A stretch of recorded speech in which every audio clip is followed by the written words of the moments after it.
السلام علیکم یا سیدی یا رسول اللہ وعلی آلک و اصحابک یا سیدی یا حبیب اللہ الصلاۃ والسلام علیک یا سیدی یا شفیع المذنبین۔ خداوند عالم نے ارشاد فرمایا ان الذین قالوا ربنا اللہ، بے شک وہ لوگ جنہوں نے کہا ہمارا رب اللہ ہے، ثم استقاموا، پھر وہ ڈٹ گئے، یعنی دنیا کا کوئی ڈر اور کوئی لالچ ان کے پائے استقامت میں لغزش پیدا نہیں کر سکا، کوئی ڈر اور کوئی لالچ انہیں ان کے دین سے ہٹا نہیں سکا۔ تتنزل علیہم الملائکہ، ان پر فرشتے اترتے ہیں۔ یہ زیادہ تر علماء کی رائے ہے کہ جب ان کا آخری وقت ہوتا ہے تو تتنزل علیہم الملائکہ، فرشتے آ کر کہتے ہیں اللہ تخافوا، کہ تمہیں کوئی ڈر نہیں، ولا تحزنوا، اور نہ تمہیں کوئی غم ہے، وابشروا، اور تم خوش ہو جاؤ، بالجنت التی کنتم توعدون، اس جنت کے ساتھ جس کا تم سے وعدہ کیا گیا۔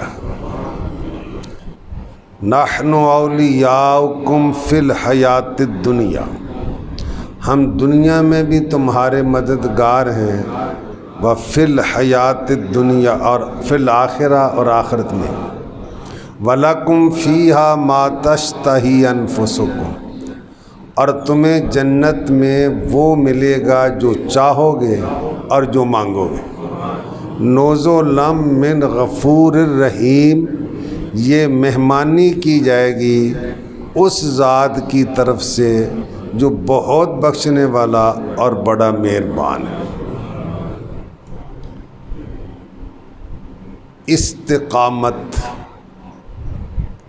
کے بارے میں روایتوں میں آتا ہے الاستقامت خیر من الکرامہ، کہ استقامت کرامت سے بہتر ہے، کیوں کرامت اگر کوئی ولی دکھاتا ہے تو اس میں کوئی تکلیف نہیں ہوتی، استقامت میں اس کو رب کی رضا کے لیے تکالیف اٹھانا پڑتی ہے۔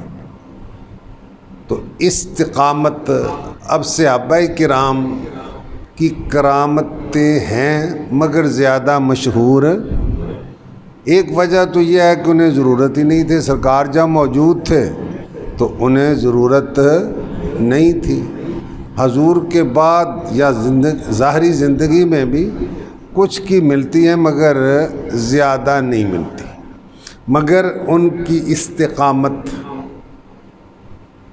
کہ دین پر ڈٹے رہنا۔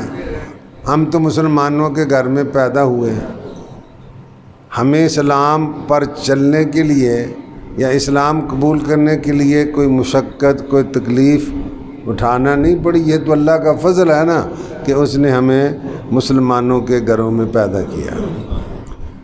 تو جب صحابہ نے اسلام قبول کیا تو فتح مکہ سے پہلے اسلام قبول کرنا اپنے آپ کو موت کے دعوت دینے کے برابر ہوتا تھا۔ ان کو کیا کیا تکلیفیں نہیں دی گئی۔ حضرت بلال حبشی کے بارے میں کون نہیں جانتا، حضرت عمار، حضرت خباب، اتنی تکالیف کے باوجود ان کی زبان سے آہد آہد ہی نکلتا تھا، اللہ اللہ کی صدائیں بلند ہوتی تھیں۔ تو آج کل تو پیسوں کے لالچ میں سب کچھ ہی چھوڑ دیتے ہیں۔ آپ مجھ سے زیادہ واقف ہیں نا، آپ معاشرے میں رہتے ہیں، میں تو سنتا سناتا ہی ہوں۔ تو وہاں دولتیں بھی پیش کی گئیں، سلطنتیں بھی پیش کی گئیں، تکالیف بھی پہنچائی گئیں، مگر وہ مستقل رہے، استقامت اختیار کی، تو اللہ تعالیٰ نے انہیں وہ درجے عطا فرمائے جس کا آج کے دور میں تصور بھی نہیں کیا جا سکتا۔ غزوہ تبوک تقریباً آخری غزوہ ہے۔ غزوہ تبوک سرکار کا سفر بھی دور کا تھا۔ عموماً جب کسی سمت جانا ہوتا نا جہاد کے لیے تو واضح طور پر نہیں کہا جاتا تھا ادھر جانا ہے، مگر یہ واضح طور پر بتا دیا گیا تاکہ مسلمان اچھے طریقے سے تیاری کر لیں۔ اس کو کہتے ہیں جیش الاسرت، تنگ دستی کا۔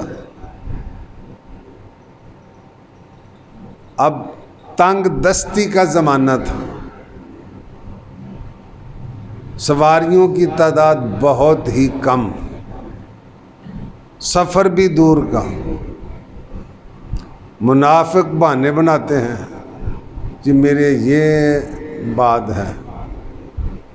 حضرت کعب بن مالک رضی اللہ تعالیٰ عنہ فرماتے ہیں کہ جب حضور نے جہاد کی تیاری کا حکم دیا تو میں اس وقت اتنا فارغ البال تھا، کبھی اس سے پہلے نہیں تھا۔ میرے پاس ذاتی 2 اونٹنیاں تھیں، تو میں نے کہا مجھے کون سی جلدی ہے، جب میں نے ارادہ کرنا ہے سامان تیار ہو جانا ہے۔ تو آج کل پر کرتے کرتے میں تیاری نہیں کر سکا، یہاں تک کہ حضور کی روانگی کا وقت بھی آ گیا، حضور تشریف لے گئے۔ پھر بھی میرے دل میں یہی خیال رہا کہ میں تیاری کر کے پہنچ ہی جانا ہے۔ فرماتے ہیں اگر نہیں پہنچ نہیں سکا، اب میں مدینہ منورہ میں دیکھتا تو یا تو مجھے منافق نظر آتے ہیں اور یا معذور۔ حضور تبوک پہنچے تو انہیں بعد میں پتہ لگا نا، تو اس سے پہلے حضور نے میرا کسی سے تذکرہ نہیں کیا۔ اور اب غور فرمائیں کہ وہ ماحول بھی ایسا تھا، جب مدینہ سے جہاد کے لیے نکلے نا، سارے سال کا ان کی آمدنی اکٹھی کرنے کا ذریعہ تھا۔ کھجوریں بالکل تیار تھی، اگر زمیندار کی فصل تیار ہو، کٹائی شروع ہو، تو اگر کسی کو کہا جائے کہ کہیں جانا ہے وہ جاتے ہیں۔ بلکہ مشہور یہ ہے، وہ کسی کی ماں فوت پڑھولے بند کر دے، پھر بعض دفناواں گے، یہ چلو یہ مبالغہ ہے نا، مگر یہ ہے کہ ایسے وقت میں جانا کہ جب پورے سال کی کمائی سمیٹنے کا وقت ہو، مگر صحابہ چلے گئے۔ حضور نے تبوک پہنچ کر پوچھا کہ ساتھ ایک کعب نہیں آیا؟ ایک صحابی نے کہا کہ اسے مال و جمال نے روکا ہے، مال نے اور حسن نے۔ دوسرے نے کہا نہیں وہ تو بھلا آدمی ہے، پتہ نہیں کیوں نہیں آیا۔ حضور نے دونوں کی بات سن لی مگر کوئی ارشاد نہیں فرمایا، خود کوئی تبصرہ نہیں کیا۔ حضرت کعب فرماتے ہیں کہ حضور علیہ السلام کی واپسی کا علم ہوا، اب میں سوچتا، مشورہ بھی کرتا کہ جب سرکار آئیں گے تو میں کیا کہوں۔ کبھی کہتا یہ بہانہ بنا لوں گا، کبھی کہتا یہ بہانہ بنا لوں، بہت سی مختلف باتیں آتی رہی۔ جب حضور تشریف لے آئے نا تو میں نے پکا ارادہ کر لیا کہ سچ بتانا ہے، جھوٹ نہیں بول۔ حضور کی عادت کریمہ تھی کہ جب سفر سے تشریف لاتے پہلے مسجد میں جاتے، اگر نماز کا وقت ہوتا نفل ادا کرتے، دوست احباب سے ملاقات فرماتے، پھر اپنے گھر تشریف لے جاتے۔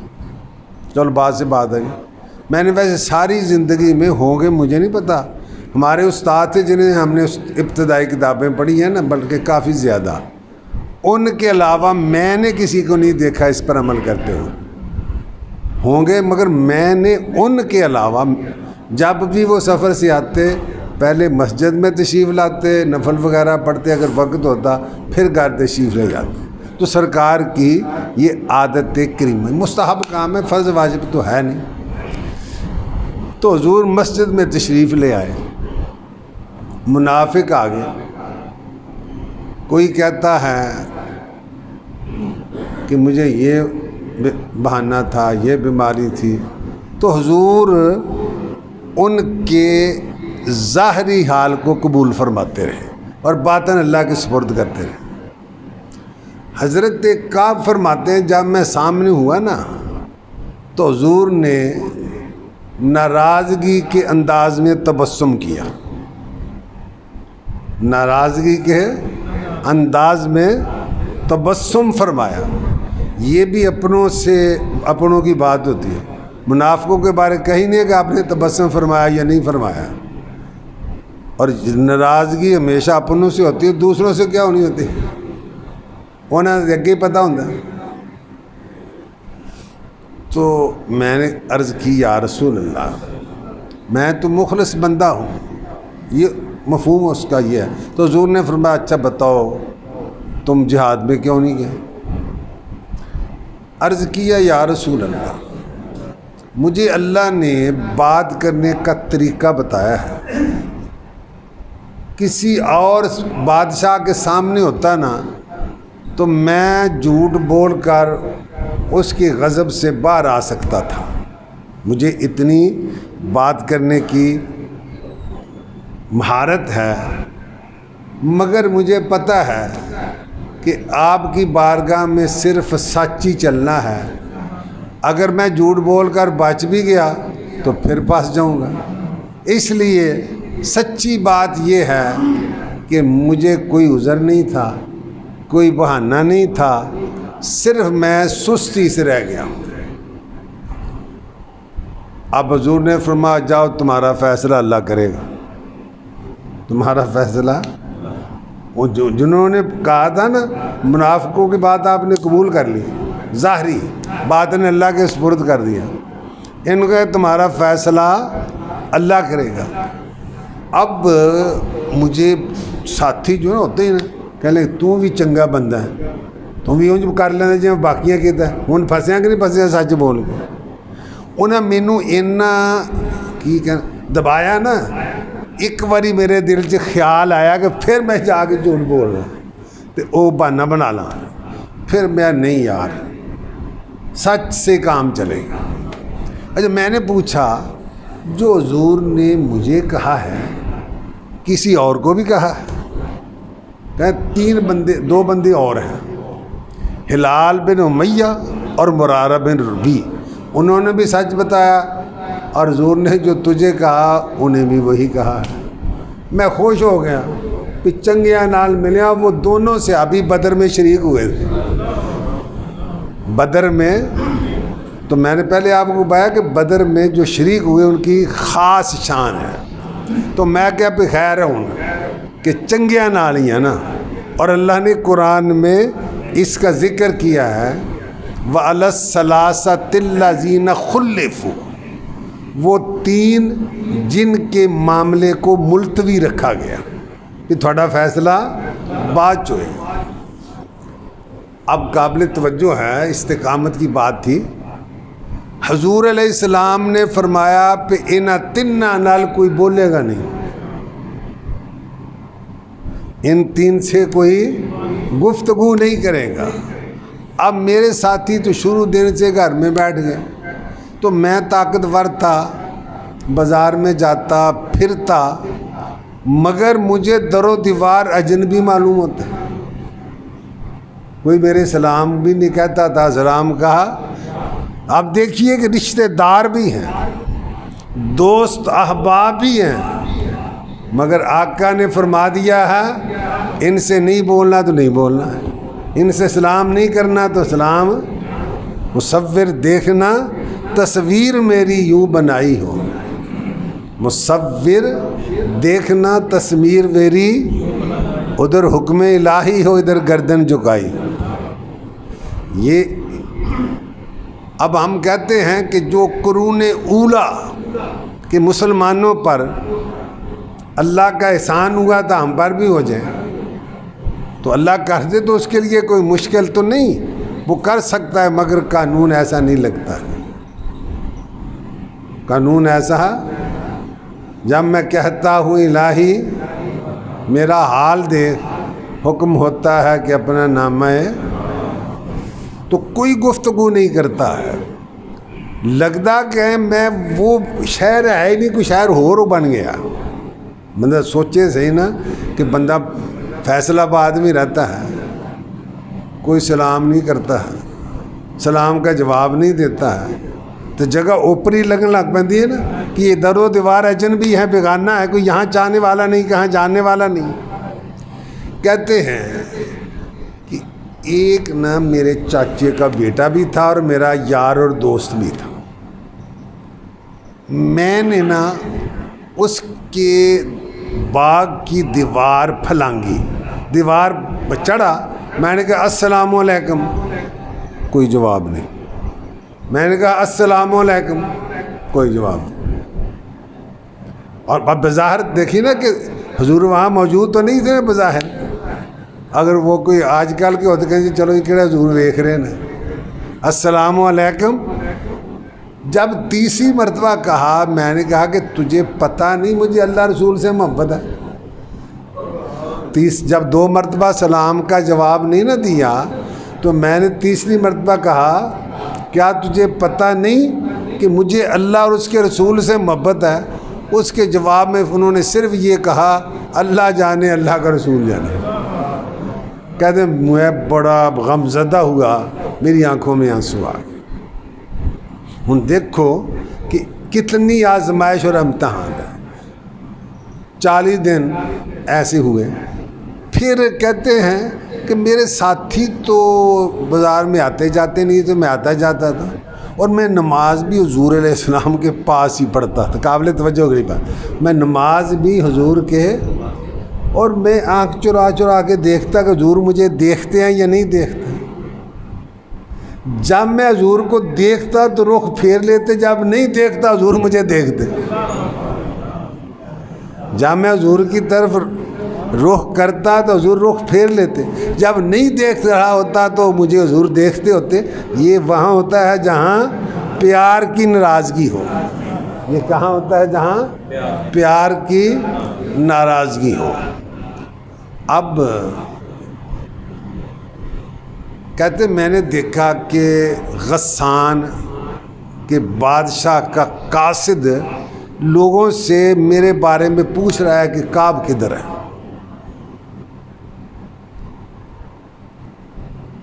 لوگوں نے اشارہ کیا میری طرف کہ ایک کعب ہے۔ وہ میرے پاس آیا اور غسان کے بادشاہ کا مجھے رکا دیا۔ قابل توجہ دیکھیے، یہاں بندے میں بندہ ڈول جاتا ہے مگر وہ ڈولے نہیں۔ کہا کہ معلوم ہوا ہے کہ تم الیاذ باللہ تمہارے آقا نے تم پر زیادتی کی ہے، اللہ تمہیں ذلیل نہ کرے، تم ہمارے پاس آ جاؤ، ہم مال و دولت بھی دیں گے، عہدہ بھی دیں گے۔ کنی وڈی آزمائش ہے۔ پھر ادھر سے گفتگو بھی نہیں ہے، بولا بھی نہیں جاتا ہے، ادھر سے عہدے کی پیشکش ہوتی ہے، مال و دولت دیا جاتا ہے۔ فرماتے ہیں مجھے اپنی حالت پر افسوس آیا کہ اب کافر میرے ایمان میں طمع کرنے لگے۔ مجھے غصہ چڑھا، میں نے وہ خط نور میں پھینک دیا۔ ان الذین قالوا ربنا اللہ، بے شک وہ لوگ جنہوں نے کہا ہمارا رب اللہ ہے، ثم استقاموا، پھر ڈٹ گئے تتنزل علیہم الملائکۃ اللہ تخافوا ولا تحزنوا وابشروا بالجنۃ التی کنتم توعدون، اور انہیں آخرت میں گویا یہ کہا جائے گا اللہ کی طرف سے، دنیا میں تم نے میں نے جو کہا تم نے وہ کیا، آج جو تم کہو گے وہ میں کروں گا۔ دنیا میں تم نے وہ کیا جو میں نے کہا، آج میں وہ کروں گا جو تم کہو گے۔ وَلَكُمْ فِيهَا مَا تَشْتَهِي أَنفُسُكُمْ وَلَكُمْ فِيهَا مَا تَدَّعُونَ نُزُلًا مِّنْ غَفُورٍ رَحِيمٍ۔ اب فرماتے ہیں مجھے نا اس بات کا بڑا غم تھا، اگلی گال دیکھو، کہ اگر میرا اس حالت میں انتقال ہو گیا تو حضور تو میری جنازہ میں نہیں پڑے گا، اور اگر حضور کا وصال ہو گیا اس حالت میں تو پھر تو ساری زندگی مجھ سے بولے گا ہی کوئی نہیں، مجھ سے کوئی سلام کلام ہی نہیں کرے۔ یہ مجھے غم کھائے جا رہا تھا کہ اگر میرا انتقال ہو گیا اس حالت میں تو حضور جنازہ بھی نہیں پڑے گا، اگر حضور کا وصال ہو گیا تو جب تک میں زندہ رہوں کوئی مجھ سے کلام ہی نہیں کرے گا۔ تو یہ دیکھیے صحابہ کرام کی اطاعت تھی، حضور کے ساتھ محبت زبانی جمع محبت نہیں تھی۔ میں نے پہلے بتایا کہ محبت کے لیے دو چیزیں ضروری ہیں، ایک یعنی نجات کے لیے دو، ایک ہے اطاعت رسول، ایک ہے محبت رسول۔ رسول سے محبت کی بھی جائے اور حکم بھی مانا جائے۔ اطاعت محبت کے بغیر منافقت ہے، اطاعت منافقت ہے، اور محبت کا دعویٰ، میں جو بزرگوں کے لفظ سنے وہ ڈر کے اب میں بتا ہی دیتا ہوں، محبت کا دعویٰ اطاعت کے بغیر ڈونگ ہے۔ میں نے یہ آپ کو بہت پرانی بات ہے، علامہ عبدالستار نیازی مرحوم نے تقریر کی تھی، انہوں نے یہ جملہ بولا تو مجھے بڑا پسند بھی آیا اور یاد بھی رہ گیا کہ غالباً گھنٹہ گھر میں تقریر تھی، اطاعت محبت کے بغیر منافقت ہے۔ منافقت تو نمازیں بھی پڑھتے تھے، جہادوں میں بھی جاتے تھے، اور بھی بتھیرے کام کرتے تھے، مگر محبت نہیں تھی، اور محبت اطاعت کے بغیر ڈونگ ہے۔ انہوں نے یہ بس میں کہہ دیتا ہوں ذرا ڈر کے آپ لوگوں سے کہ کامل نہیں ہے، کہ محبت اطاعت کے بغیر کامل، محبت کامل یہی ہے کہ بندہ اطاعت بھی کرے، طاعت رسول و تظہر حبہ فإن المحب لمن یحب مطیع، طاعت رسول کہ رسول کی نافرمانی بھی کرتے ہیں اور محبت کا دعویٰ بھی کرتے ہیں۔ حالانکہ انسان جس سے محبت کرتا ہے اس کی اطاعت کرتا ہے، اس کا حکم مانتا ہے، اس کی فرما برداری کرتا ہے۔ تو صحابہ کرام میں یہ دیکھیے اطاعت کیسی ہے۔ قُلْ إِن كُنتُمْ تُحِبُّونَ اللَّهَ فَاتَّبِعُونِی، اللہ فرماتا ہے اے محبوب ان سے فرما دیجئے اگر تم اللہ سے محبت کرتے ہو تو میرے محبوب کی پیروی کرو، میرے محبوب کی اتباع کرو۔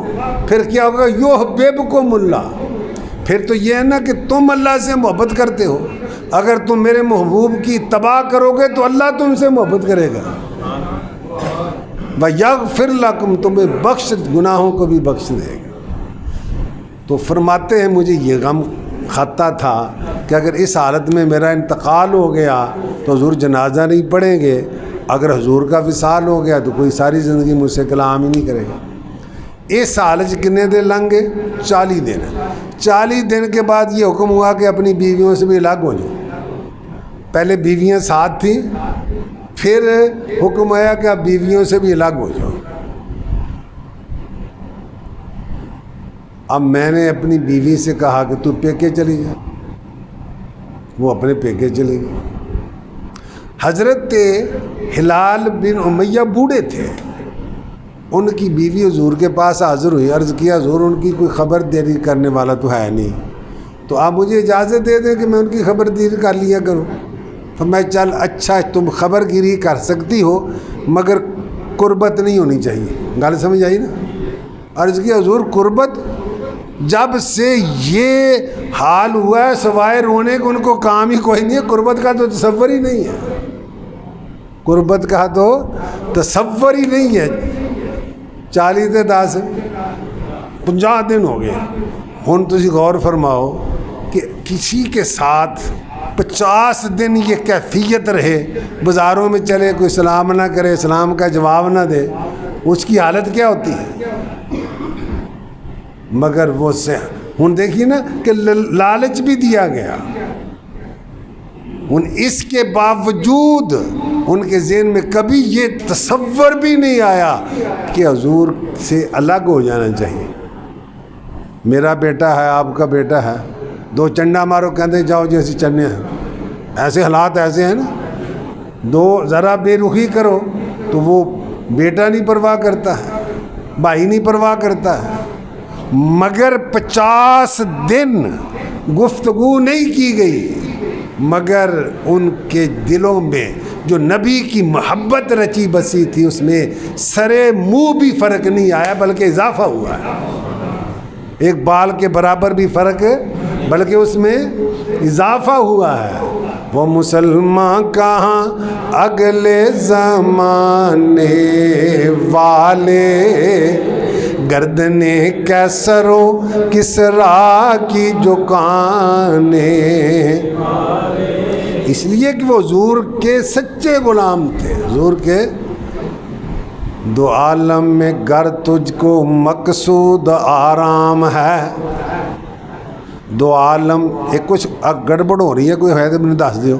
2 عالم میں گر مقصود تجھ کو آرام ہے, ان کا دامن تھام لو جن کا محمد نام ہے. سارے رل کے پڑھ لو, ان کا دامن تھام لو جن کا. قریب و سوائے در مصطفیٰ کے نہ ہوگا کہیں بھی ٹھکانہ تمہارا. 50 دن گزر گئے, پھر اللہ نے قرآن میں ان کی معافی کا اعلان فرمایا. خلاصہ یہ کہ جب ان کی معافی کا اعلان ہوا, ایک صحابی گھوڑے پر سوار ہو کے تیزی سے کعب کو مبارک دینے کے لیے گئے. فرمایا جب انہوں نے مجھے مبارک دی نا, جو کپڑے میں نے پہنے تھے ان کو خوشی میں تحفہ دے دیے اور کپڑے پہن لیے. میں حضور کی بارگاہ میں آیا, او صحابہ جڑے میرے ال ویکھدے نہیں تھی جفیاں پا کے ملتے ہیں. وہ صحابہ جو سلام بھی نہیں لیتے تھے, دیکھتے بھی نہیں تھے. ایک صحابی کہتے ہیں قتادہ, انہوں نے اس محبت سے مصافحہ کیا کہ ساری زندگی مجھے بھول سکتا ہی نہیں ہے, ساری زندگی مجھے. تو اب فرماتے ہیں کہ مجھے سچ نے نجات دی ہے. سچ سے وقتی تکلیف ہوئی مگر ہمیشہ کے لیے نجات مل گئی, اور منافقوں کو جھوٹ سے وقتی ریلیف کرو, وقتی فائدہ مل گیا مگر ہمیشہ کے لیے جہنم. تو اس لیے حضور کا فرمان ہے, الصدق ینجی والکذب یہلک. سچ میں نجات ہے, جھوٹ میں ہلاکت ہے. سچ میں سورج مشرق کی بجائے مغرب سے نکل سکتا ہے, پہاڑ اپنی جگہ سے ٹل سکتا ہے, کائنات کا نظام زیر و زبر ہو سکتا ہے, مصطفیٰ کی بات غلط نہیں ہو سکتی. اس لیے جھوٹ سے وقتی فائدہ بندہ حاصل کر سکتا ہے مگر مستقل فائدہ صرف اور صرف سچ میں. میں نے ایک بات بڑی پہلے بھی آپ کو سنائی تو میں تو ورطہ حیرت میں گم ہو گیا نا. ایک صحابی تابعی ہیں ربعی بن حراش, کیا نام ہے, حجاج بن یوسف, جو دنیا کا اگر ظالم ترین انسان کہا جائے تو سچ ہی ہوگا. اس نے ان کے 2 بیٹوں کو قتل کا حکم دیا تھا. حجاج کے سپاہی تلاش کرتے تھے, وہ ملتے نہیں تھے. کسی نے حجاج سے کہا تم خام خواہ تمہارے سپاہی پھر رہے ہیں, تم ربی سے پوچھ لو بندہ بھیج کر, وہ کبھی جھوٹ نہیں بولے گا. ربی سے ربی بن راش کے پاس حجاج کا بندہ آیا, کہاں ہے تمہارے بیٹے؟ جی فلاں جگہ میں. اب بیٹوں پر قتل کا حکم ہے, اور وہ بھی اس شخص کا جو ہزاروں صحابہ کا قاتل ہے. پتہ ہے کہ قتل کرنے میں وہ تاخیر نہیں کرے گا, مگر اس بندے نے جھوٹ. اور پھر حجاج اتنا سچ سے متاثر ہوا کہ ان کے بیٹوں کا خون معاف کر دیا. تو یہ ایسا ممکن نہیں ہے. اور اگر ہم مسئلہ بھی دیکھیں تو جھوٹ بولنا جائز بھی ایسے موقع پر. کسی کی یوں تو ان کے اپنے بیٹوں کی جان تھی نا, کسی عام مسلمان کی جان بچانے کے لیے جھوٹ بیچنا جائز ہے. اگرچہ وہ استقامت ہے یا عزیمت ہے وہ الگ بات ہے. تو ان کو اس بات پر یقین ہوگا نا کہ حضور کا فرمان ہے کہ سچ نجات دیتا ہے, جھوٹ ہلاک کرتا ہے. اور میرے آقا نے فرمایا ہے علیکم بالصدق, سچ کو اختیار کرو. فإن الصدق یہدی الی البر, اس لیے کہ سچ بندے کو نیکی کا راستہ دکھاتا ہے. وإن البر یہدی الی الجنہ, اور نیکی جنت کی طرف لے جاتی ہے. لا یزال الرجل یصدق ویتحری فی الصدق حتی یکتب عند اللہ صدیقا, او کما قال, بندہ سچ بولتا رہتا ہے یہاں تک کہ اللہ کی بارگاہ میں لکھ دیا جاتا ہے یہ بڑا ہی سچا ہے. وَإِيَّاكُمْ وَالْكِذْبَ, فرمایا جھوٹ سے بچو. فَإِنَّ الْكِذْبَ يَهْدِي إِلَى الْفُجُورِ, اس لیے کہ جھوٹ گناہ کا راستہ بتاتا ہے. وَإِنَّ الْفُجُورَ يَهْدِي إِلَى النَّارِ, اور گناہ بندے کو آگ کی طرف لے جاتا ہے. ہم کس نبی کی امتی ہیں؟ جب حضور نے اعلان نبوت فرمایا, پہلے تو خفیہ تھا نا, تو آپ نے کافروں سے کہا جب سب سے پہلے نبوت کا اعلان کیا, اگر میں یہ کہوں کہ پہاڑ کے پیچھے سے دشمن آ کے تمہیں ہلاک کر دے گا, میری گل مان جاؤ گے؟ سارے کہتے ہیں, جس کا خلاصہ یہ ہے لشکر کے آثار نہیں ہے, لشکر کی کوئی نشانی.